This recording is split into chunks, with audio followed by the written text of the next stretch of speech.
मेरा एक शिविर था। कुछ शिवयोगी एकजुट हुए और उन्होंने कहा, भैया आप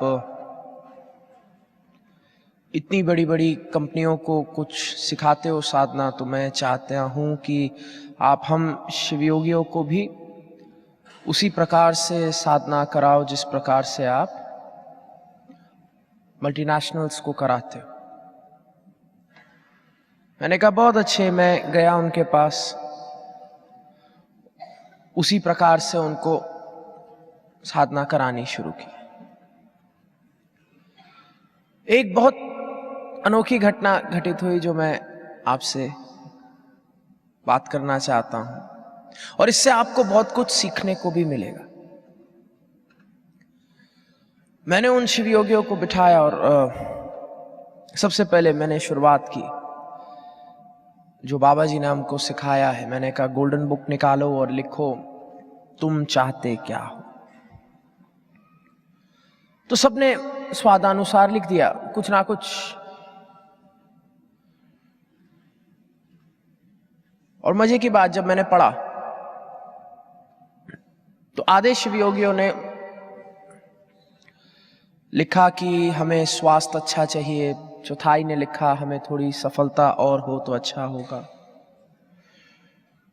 कुछ एक दो ने लिखा कि परिवार अगर अच्छा हो तो हमारी साधना अच्छी हो सकती है, और कुछ थे ग्वाची गां। ग्वाची गां का मतलब होता है कि जब आप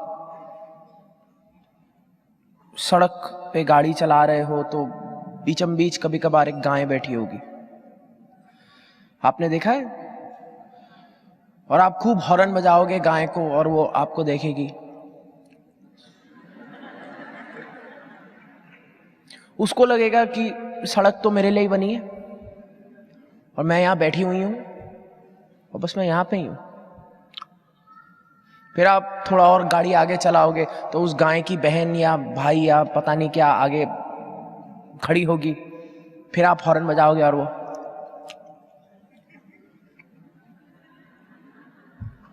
और फिर आप बगल से गाड़ी निकालते हो।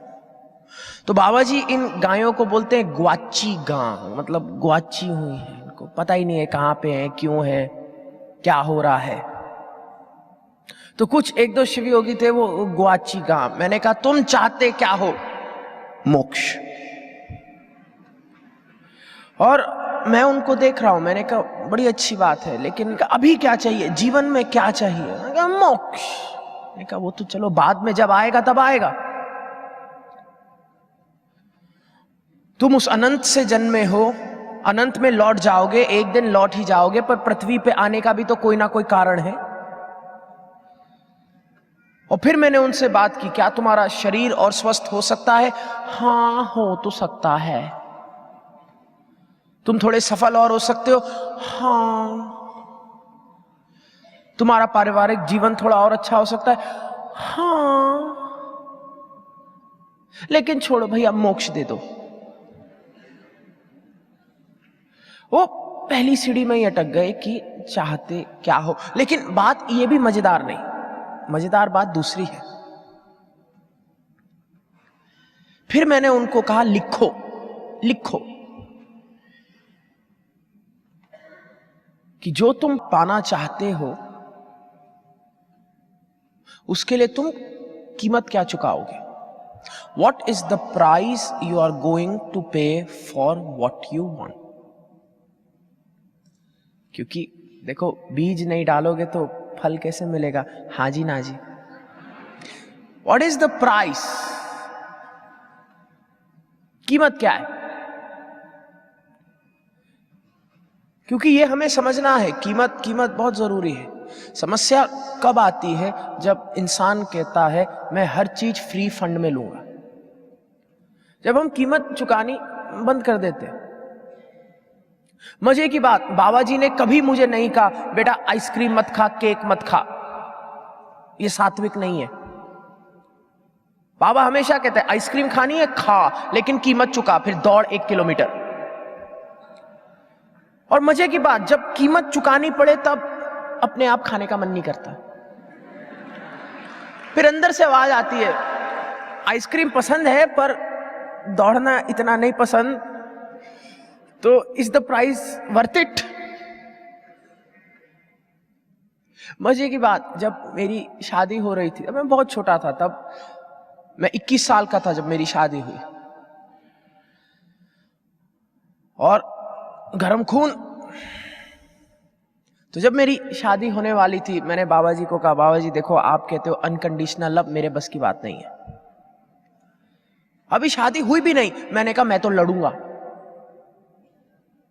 क्या पता क्या हो जाए, कुछ तो हो ही सकता है। और मैंने कहा मैं लड़ूंगा।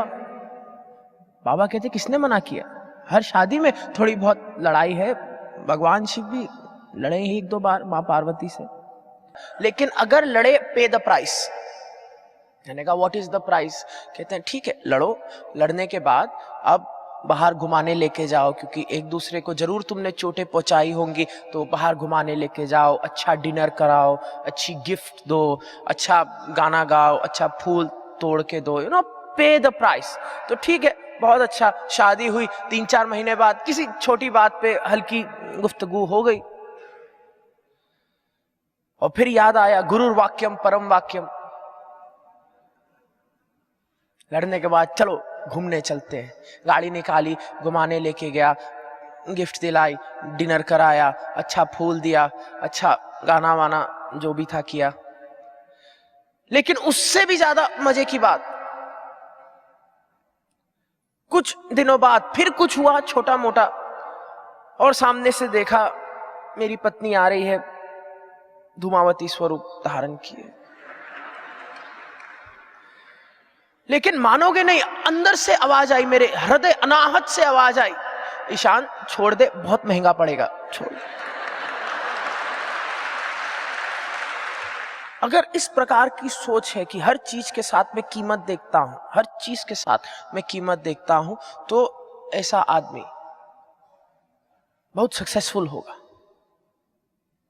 लेकिन जो आदमी कीमत ही नहीं देखता, जो आदमी कहता है कि मेरे को कीमत देखनी नहीं, मैं तो करूंगा, मैं तो जीवन डेप्थ में जीऊंगा। आप देखो जो फाइनेंशियल क्राइसिस आया था 2008 में, क्यों आया? क्योंकि दुनिया जहान के लोग वो पैसा खर्च रहे जो उनपे है ही नहीं। सबकी जेब में क्रेडिट कार्ड्स विदाउट लिमिट्स, खरीदो चीजें जो चाहिए नहीं, पैसा खर्चो जो है ही नहीं, फिर एक दिन बबल फूटा, बूम, पूरी दुनिया में क्राइसिस आ गया। और वैसे ही इंसान होता है, वैसे ही इंसान होता है कि मैं तो करूंगा, मैं तो लड़ूंगा, without thinking that what is the karmic price, the psychological price, कि मैं तो करूंगा मुझे जो करना है, without even considering the physiological, कि मेरे शरीर पे क्या प्रभाव पड़ेगा, मेरे मन पे क्या प्रभाव पड़ेगा, करो।